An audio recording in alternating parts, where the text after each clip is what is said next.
예, 어떤 신사가 길을 걷다가 마차에 무거운 짐을 옮기는 마부를 보고 그를 돕기 위해 마차에 올라서 양쪽에서 짐을 내리기 위해서 최선을 다해 힘을 썼습니다. 그런데 힘을 썼지만 바라는 대로 물건이 전혀 움직여지지 않자 이 신사가 마부에게 죄송합니다. 내가 아무리 힘을 써봐도 이 짐을 내릴 수가 없군요 라고 하자 마차 주인 마부가 놀라면서 이제까지 짐을 내리는 것이 아니라 짐을 실으려고 했었다는 거예요. 그러니까 양쪽 끝에서 서로 다른 방향으로 짐을 향해 밀고 있었다는 거예요. 당연히 짐이 꼼짝하지 않았겠죠. 한쪽에서는 이쪽으로 밀고 한쪽에서는 또 그 반대로 같이 미니까 양쪽에서 대립하고 있는 거죠. 우리는 누군가를 따르거나 혹은 어떤 무리를 인도할 때 가장 중요한 것 중 하나가 있다면 그 어떤 사람의 의도를 파악하는 게 매우 중요합니다.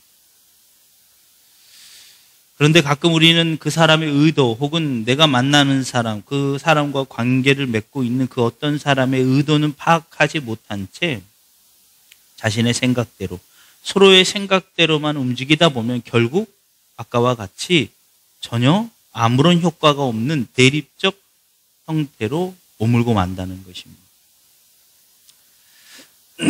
우리는 간혹 하나님을 따라감에 있어서 하나님의 의도를 파악하는 게 매우 중요하지만 하나님의 뜻과 하나님의 의도는 파악하지 못한 채 내 생각대로 움직여 갈 때가 참으로 많다는 것입니다.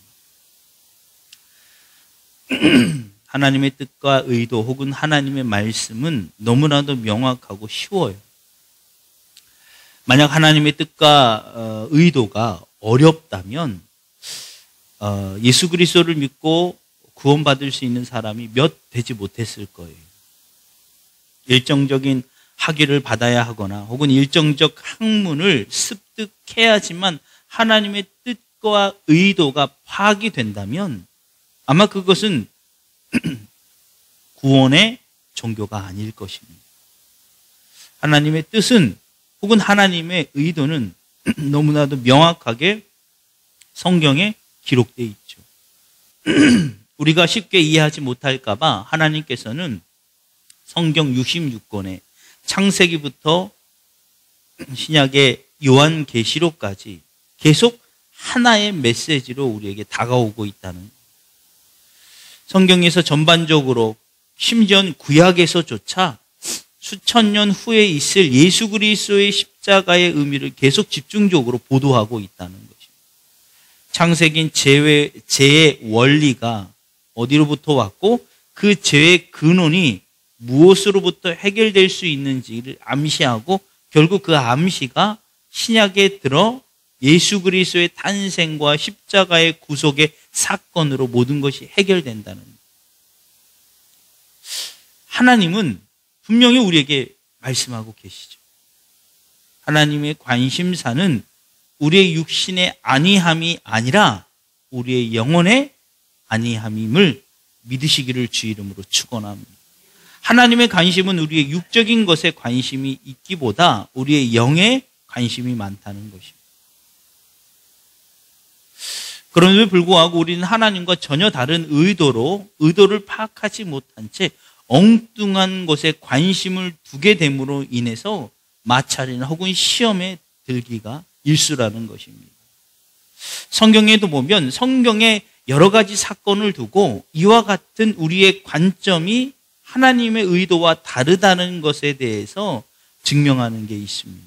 특히 오늘 본문에 보면 출애굽, 이스라엘 민족이 애굽 땅에 나와 가나안에 이르기까지 약 40년간의 여정을 서로 다른 루트, 세 가지의 크게 루트를 설정하고 어느 것이 맞느냐의 관점, 첨예한 신학자들, 성경학자들의 대립되는 것이 있어요. 이 첫 번째는 북방 루트설입니다. 이 경로는 고센에서 지중해 쪽으로 올라가서 지중해 한 지역을 건너 탈출했다는 가설. 그려지십니까? 안 그려주셔도 돼요. 중요한 게 아니기 때문에. 두 번째 가설은 남방 루트 가설입니다. 고센을 우회해서 남하하여 지금의 홍해가 있는 바다를 건넜다는 가설. 우리가 일반적으로 생각하는 홍해 출애굽의 여정을 말하는 것. 세 번째 루트는 가설은 중앙 루트예요. 고센에서 출발해서 오히려 그 중앙 비토호스라는 굉장히 큰 바다를 건너 이스라엘 백성이 왔다는 이 세 가지 루트. 이뿐만 아니라 또 뭐 또 있냐면요, 시내산의 위치. 이 출애굽 과정 가운데 시내산은 매우 중요한 이 지역적 위치를 가지고 있죠. 시내산에 뭐가 있었나요? 십계명.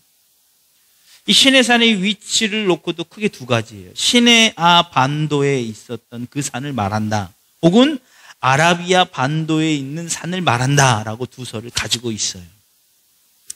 이렇게 출애굽의 과정, 홍해를 가는 루트의 설도, 그리고 오늘 시내산의 위치, 이렇게 서로 다른 이 가설을 가지고 대립하는 이유가 있다면 성경에서 정확하게 어디인지를 분명히 말씀하고 있지는 않다는 거예요. 또 한 가지는 하나님의 의도, 즉 본질적 하나님의 관심사와 다른 면을 성경을 통해서 보고 있기 때문에 이와 같은 여러 가지 가설이 생긴다는 것입니다. 성경이 지리학설을 다루는 지리책이라면 이와 같은 가설을 둘 필요가 있죠. 그렇죠?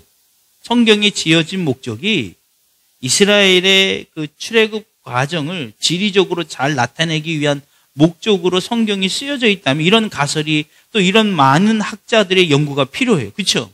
우리도 그런 연구를 해야 되죠. 만약에 성경이 그런 목적이라, 혹은 성경이 역사적 목적으로 쓰여져 있다면 이 역사가 언제 시작이 되었는지, 정말 그 지명이 맞는 것인지, 정말 그 시점인 건지, 출애굽이 언제 이루어졌는지, 어떤 왕 때 시작했는지, 이것들에 대해서 면밀히 우리도 연구할 필요가 있습니다. 그런데 여러분, 성경은 지리책입니까? 혹은 역사서입니까? 그렇지 않죠. 물론 성경 안에 역사서도 있고 율법서도 있고 시가서도 있지만 성경이 구체적으로 쓰여진 목적은 아까 말씀드린 것처럼 뭐예요? 구속사적인 관점으로 성경이 기록되어 있다는 거예요. 그래서 하나님이 성경을 대언하고 대필하는 많은 사람들을 통해서 한 가지 일맥상통한 목적으로 기록해요. 덜 중요한 것은 뒤로 빼고 더 중요한 것에 집중해서 성경이 보도되었다는 거예요. 여러분, 출애굽 과정이 어느 루트를 통하면 어떻습니까? 혹은 시내산이 지역이 아까 말씀드린 것처럼 그 지역이 아니면 또 어떻습니까? 중요한 건 뭐예요? 왜 하나님이 그렇게 했는가가 중요하다는 거예요. 우리도 가끔 신앙생활을 하면서 하나님의 의도는 전혀 관심이 없고 내 삶에 무엇인가를 위해서 다른 관점으로 다가설 때가 많다는 거예요. 여러분, 천국이 어디 있을까요? 혹은 천국은 언제쯤 갈까요? 혹은 천국은 어떻게 생겼을까요? 지옥은 밑에 있을까요? 위에 있을까요? 지옥은 밑에 있나요? 위에 있나요? 밑에 있으면 땅을 파면 있을까요? 또 이 땅에 살면서 흔히 얘기하는 하나님의 복을 받는다면 그 복의 기준이 통장에 돈이 얼마 있어야 복이라고 말할까요? 요즘 같아서는 10억은 큰 복은 아닌 것 같아요. 그렇죠? 뭐 적어도 한 2, 30억 정도 있어줘야 그래도 조금, 그렇죠? 요즘 아파트 값이 뭐 한 30평대는 한 10억은 보통 넘으니까. 수도권을 기준으로 한다면. 예전에 복권 당첨되면 큰 부자였는데 요즘 복권 당첨돼도 집 못 사요. 한 2개 정도 당첨이 돼야 수도권에 그래 집 하나 빚 없이 살 수 있는 거죠. 그러면 또 반대로 가난한 사람, 즉 세상에서 인정받지 못하는 삶을 사는 사람은 하나님께 버림받은 걸까요, 그러면? 여러분, 우리는 왜 이렇게 본질적이지 못한, 즉 하나님의 의도와 상관없는 것에 관심을 두고 살고 있다는 거예요. 여러분, 우리 이 땅에 살면서 가장 중요한 것은 하나님의 관점, 즉 하나님의 의도한 바가 무엇인지를 깨닫고 가는 게 매우 중요합니다.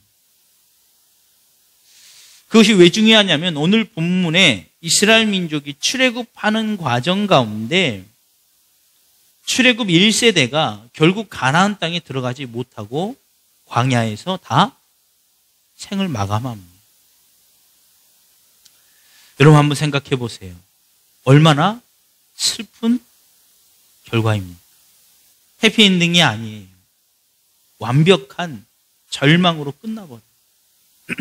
내 자식이 들어가면 됐지. 꼭 그렇게만은 볼 수 없다는 거예요. 이스라엘 민족이 애굽 땅에서 그 종살이 하다가 그 견디고 결국 하나님이 그들을 구출하고자 애굽 땅에 나왔어요. 그리고 가나안의 약속의 땅에 들어가기 위해서 무려 40년 동안 그 척박한 땅에 40년의 광야의 삶을 살았습니다. 그런데 결국 하나님의 약속의 땅은 밟아보지도 못하고 그 광야의 인생으로 끝나버리고 말았다는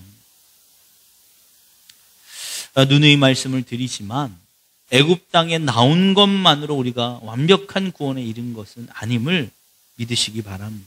이게 무슨 말입니까?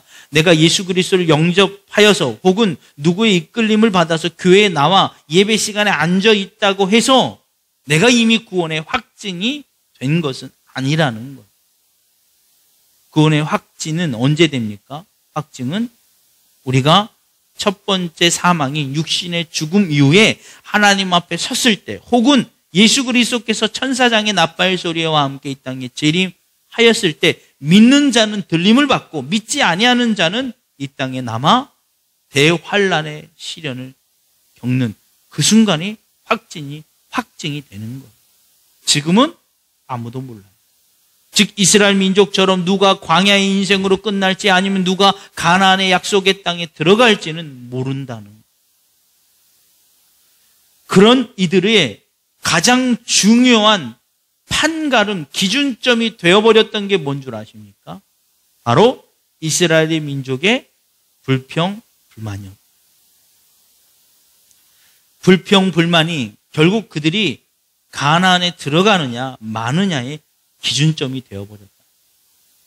하나님께서 이스라엘의 민족의 1세대가 그들이 아직도 나를 믿지 못하여 불평하고 불만하니 그들을 이 땅에 광야의 인생으로 끝나게 하겠다라는 심판의 결론문이 나오죠. 우리는 너무나도 잘 알고 있죠. 그러면 우리가 이스라엘 민족을 욕하고만 있으면 됩니까? 저 잘못됐어. 저럴 수가 있나? 저런 배은망덕한 놈들이 있나? 어떻게 저럴 수가 있나? 하나님이 그 엄청 어마무시한 이적을 다 보여줬는데 왜 그럴까? 여러분 결코 우리는 그들과 다름이 없는 똑같은 일생임을 여러분 우리 분명히 깨달아야 한다는 거예요. 그래서 결국 중요한 것은 하나님의 의도를 파악하는 게 매우 중요합니다.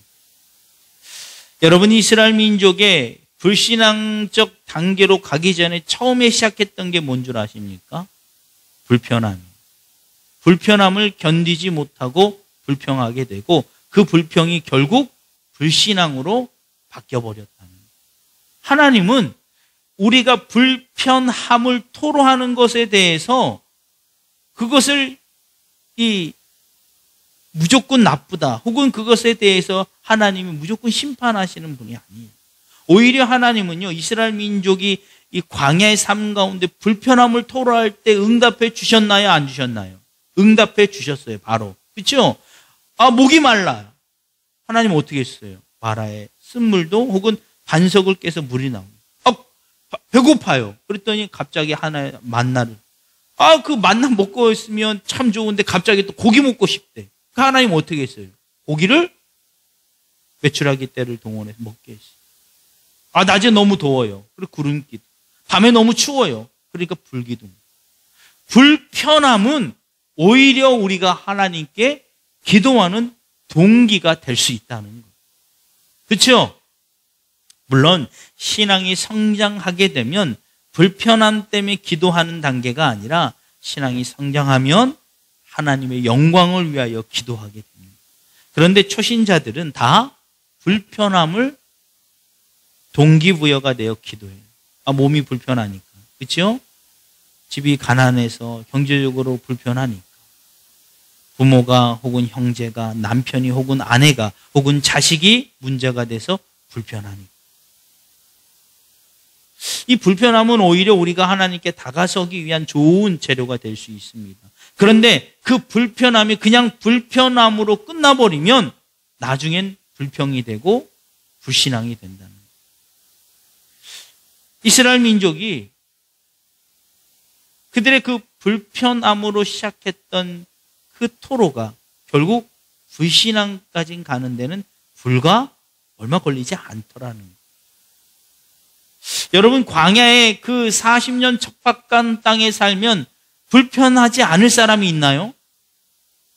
여러분, 당장 우리나라의 수도가 끊기면 어떻게 될까요? 어떻게 돼요? 이건 이루 말할 수 없는 불편함이에요. 식수도 문제일 뿐더러 씻는 거, 또 요즘은 모든 집이 다 뭐예요?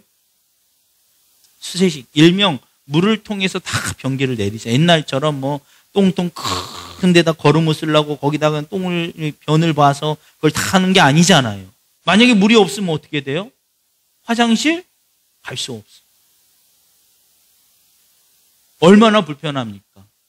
예수 그리스도를 믿는다고 혹은 내가 열심히 기도한다고 이 불편함이 없어지나요? 그렇지 않죠. 누구나 똑같이 불편함을 느껴요. 그런데 이 불편함이 오히려 하나님께 다가서는 큰 동기가 되고 오히려 하나님을 만날 수 있는 기회가 된다. 뭐만 하면요? 하나님의 의도만 파악한다. 이스라엘 백성을 하나님께서 애굽 땅에서 구출해낼 때 그 목적이 뭐였어요? 야, 내가 너희들 이스라엘 민족, 야, 잘 봐. 너희 애굽 땅에서 종살이하는 거 힘들지? 어렵지? 그러니까 그보다 좀 더 편한 곳으로 내가 너희를 데려갈 거야 라는 목적이었다면 이스라엘 민족이 불평하고 불편해야 하는 게 당연해요. 불평해야 되는 게 맞아요. 하나님께 자꾸 무엇인가 이유를 제시하고 그 불편함을 그리고 불평을 자꾸 해야 돼. 여러분, 우리가 식당에 가서 음식이 맛없으면 어떻게 해야 돼요? 얘기해야죠. 우리가 일정한 돈을 주고 여기 맛있는 거 먹으러 왔는데 아마 디자인은 너무 좋아. 위치도 좋아. 식당이, 그렇죠? 갔던 인테리어가 엄청나게 돈을 들였대요. 수억을 들였대요. 너무 좋아. 근데 음식 딱 먹었는데 이건 아닌 거예요. 썩은 냄새도 나고 쉰 것 같기도 하고. 그러면 여러분들 가운데 그런 식당에서 음식을 먹고도 그래, 비록 음식은 상해서 못 먹었어도 내가 이 인테리어 때문에 참는다. 그런 분이 있나요? 없죠? 아무리 인테리어가 잘 안 돼 있어도 식당에서 음식에 맛이 있어야 되는 거죠. 만약 우리가 이스라엘 민족이 애굽 땅에서 그들을 출애굽시킬 때 그들의 출애굽한 목적이 단순히 편안함을 위함이었다면 이스라엘 민족은 당연히 원망해야죠. 하나님 어떻게 이럴 수 있습니까? 차라리 그 애굽 땅에 있는 게 더 낫지 않습니까? 라고 불평불만하는 게 맞아요. 그런데 하나님이 그들을 출애굽할 목적이 뭐예요? 출애굽기 3장 12절에 보니까 하나님이 이르시되 내가 반드시 너와 함께 있으리라. 내가 그 백성을 애굽에서 인도하여 낸 후에 너희가 이 산에서 하나님을 섬기리니 이것이 내가 너를 보낸 증거니라.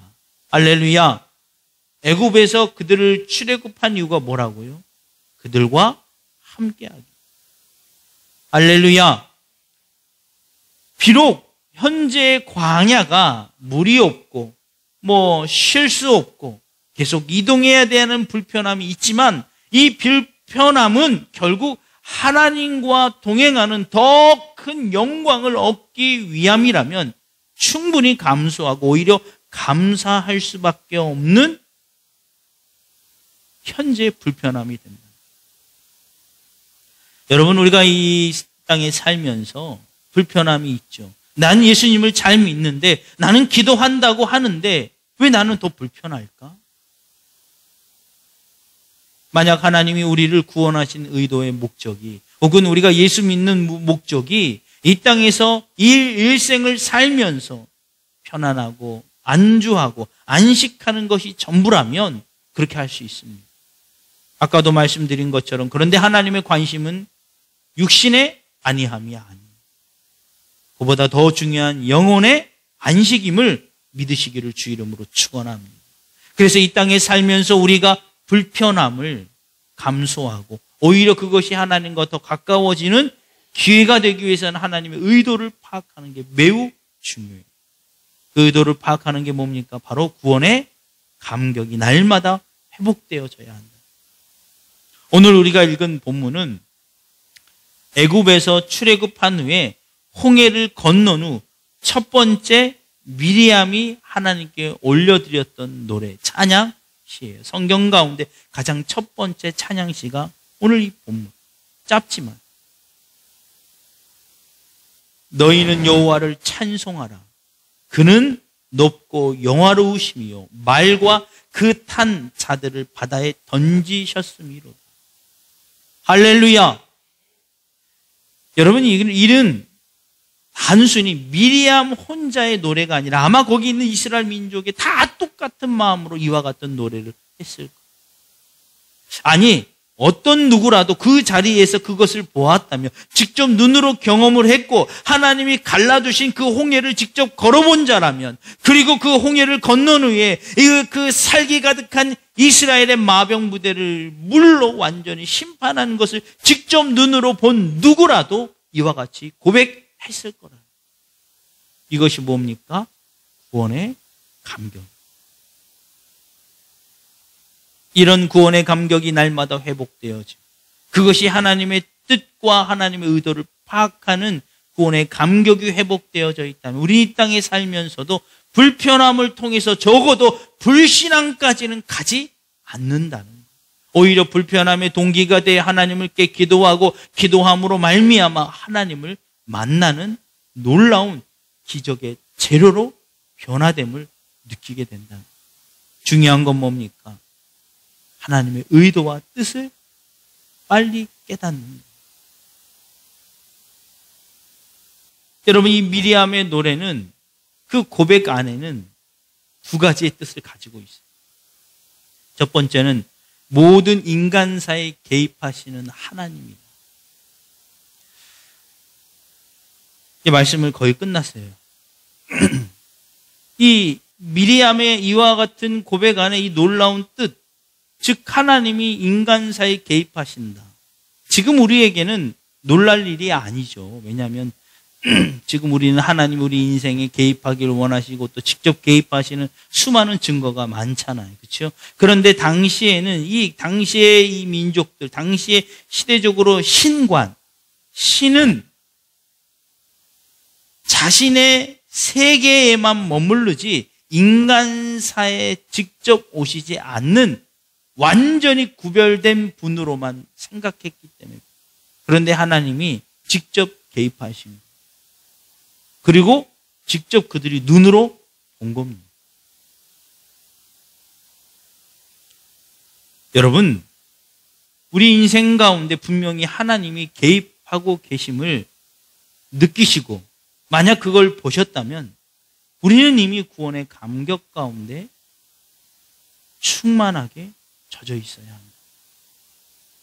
미리암은 그걸 보고 노래하는 겁니다.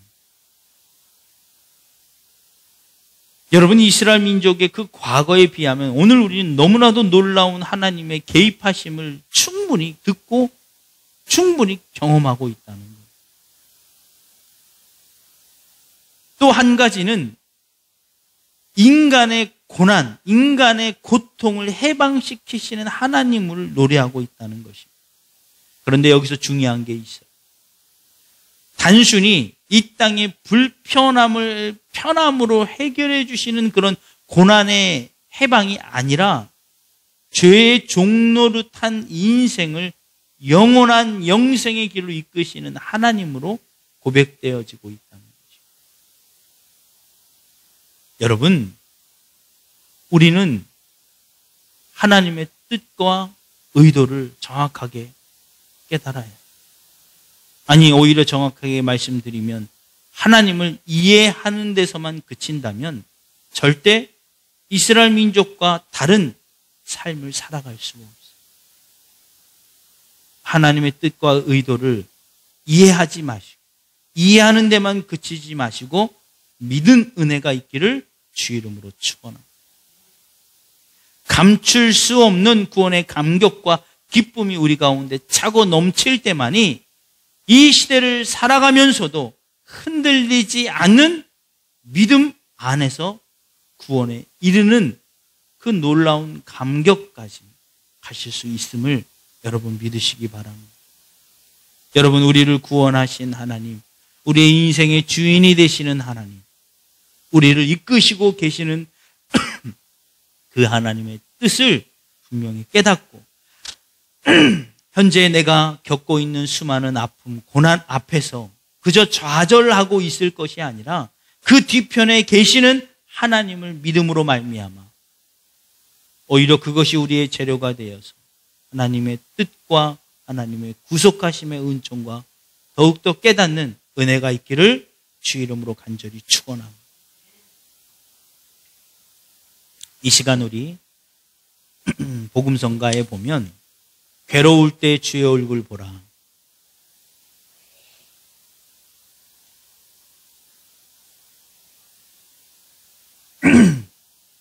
괴로울 때 주의 얼굴 보라.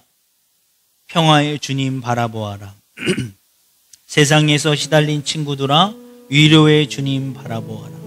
눈을 들어 주를 보라. 내 모든 염려 주께 맡겨라. 슬플 때 주의 얼굴 보라. 사랑의 주님 안식 주리라. 믿으십니까?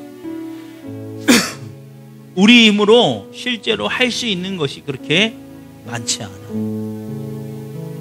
목회를 하면서 참으로 놀라운 것은 하나님을 더 의지해야 될 자리가 실은 목회의 자리잖아요. 그렇죠?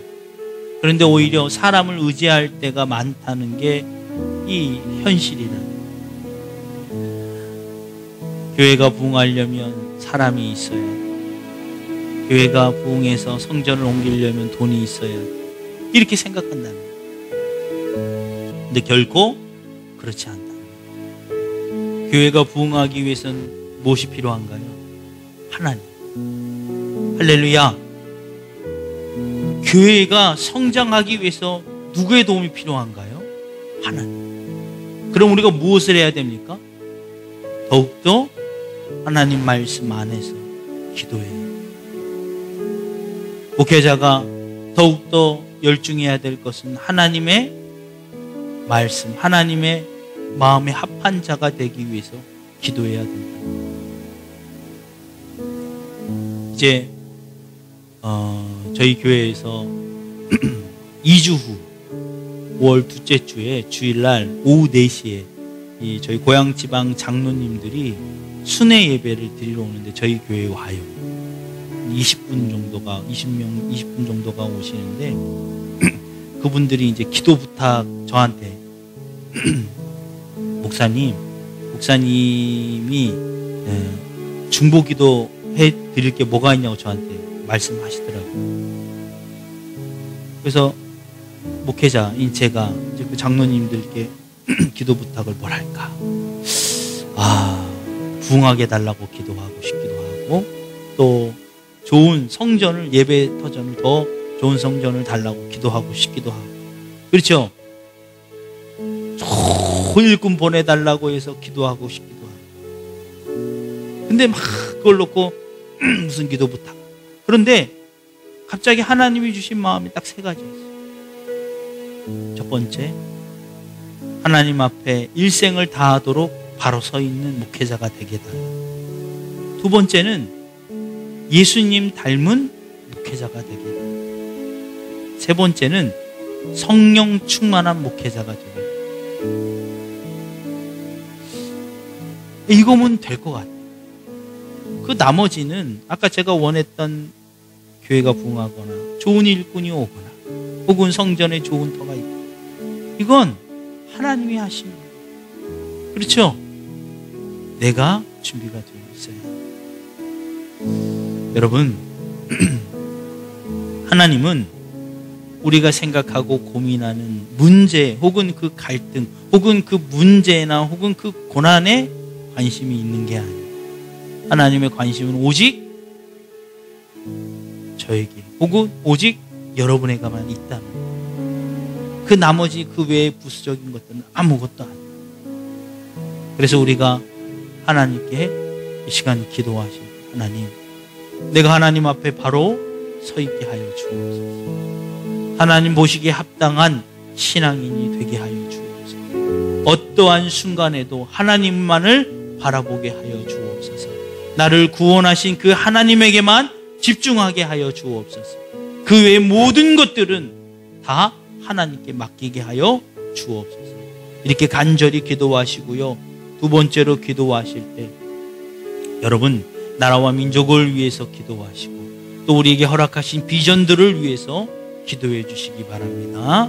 이 시간 우리 복음성가 한번 하나님께 올려드리고 통성으로 기도하도록 하겠습니다.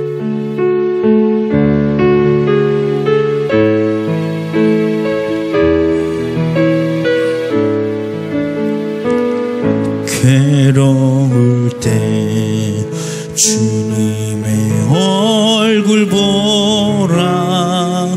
평화의 주님 바라보아라. 세상에서 시달린 친구들아,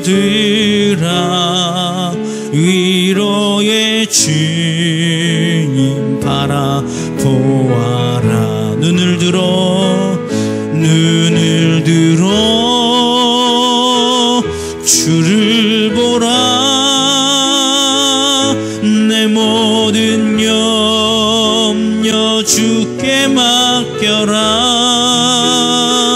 슬플 때에 주님의 얼굴 보라. 사랑의 주님 안식 주리라. 힘이 없고 내 마음 연약할 때 능력의 주님 바라보아라. 주의 이름 부르는 모든 자니 힘주시고 늘 지켜주시리. 눈을 들어 주를 보라. 내 모든 염려 주께 맡겨라. 슬플 때에 주님의 얼굴 보라. 사랑의 주님 안식 주리라. 눈을 들어 주를 보라. 내 모든 염려 주께 맡겨라. 슬픈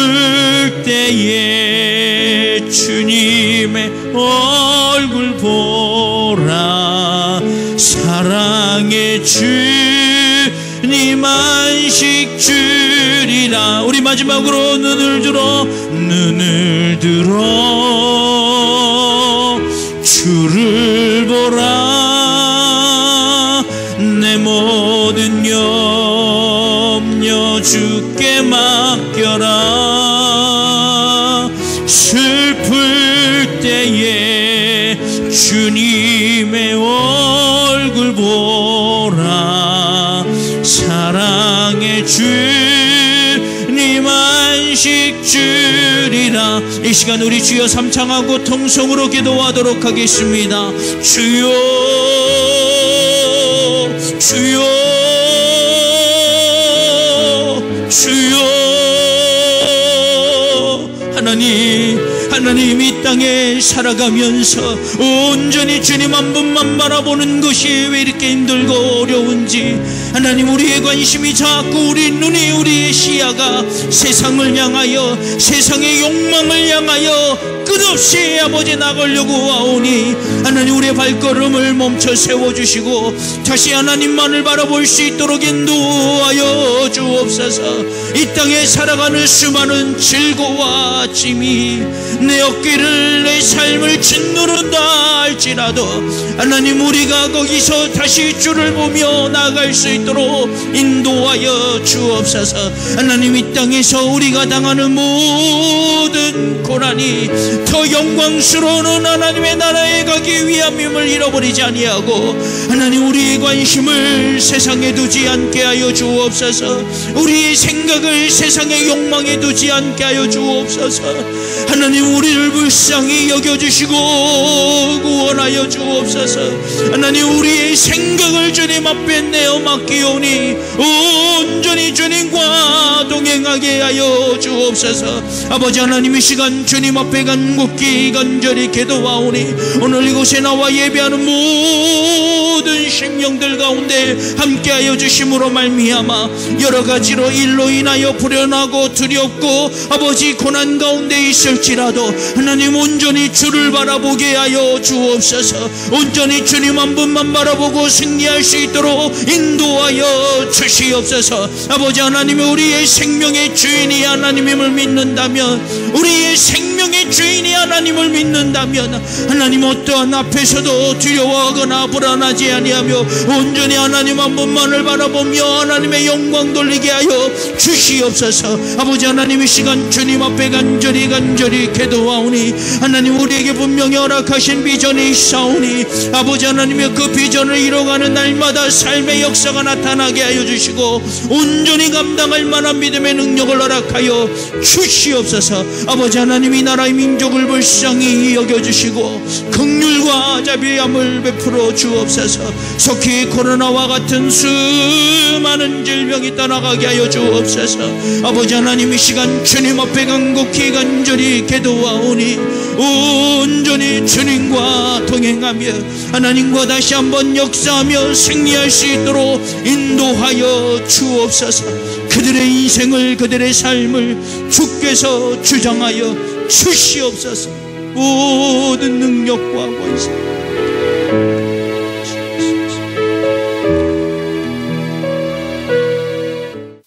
지금은 우리 구주 예수 그리스도의 십자가의 보혈의 은혜와 지금도 분명 살아계셔서 우리 인간의 모든 생사복을 주관하고 계시는 하나님의 그 크신 사랑하심과 지금도 우리 안에 계시면서 우리를 위하여 말할 수 없는 탄식으로 친히 간구하시는 성령님의 감화 감동 교통 역사하심이 오늘 말씀처럼 우리가 오직 하나님의 뜻과 하나님의 구원만을 바라보며 소망하며 살아가기로 작정하는 우리와 관계를 맺는 모든 가정과 사업장에 이제로부터 영원토록 함께 하시기를 간절히 축원하옵나이다. 아멘. 하나님 역사,